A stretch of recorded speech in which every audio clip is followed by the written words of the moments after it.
Gusto mo ka makita, nag-iinit ng ulo ko sa iyo. Hindi tayo nagtatrabaho, di pakinabang ka pa sa pamilya mo. Iinit ng ulo ko sa iyo. Ano nene? Gusto mo video? Nag-iinit ng ulo ko sa iyo. Hindi na, sige na, sige na.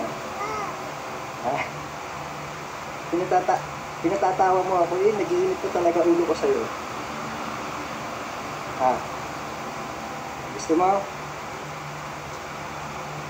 Yeah, gusto mo. Ito lang gusto mo. Gusto, puntahan kita dyan.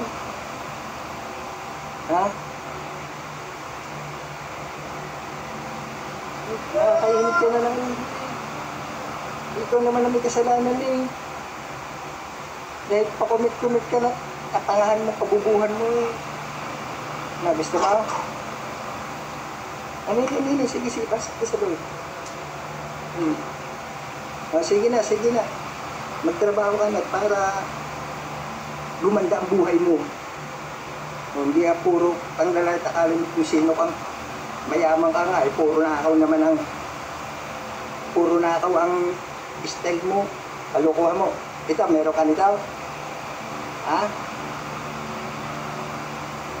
Baka wala kang ganito. Gusto mo, bigyan kita eh. Sige na, magtrabaho ka ng putangin na mo.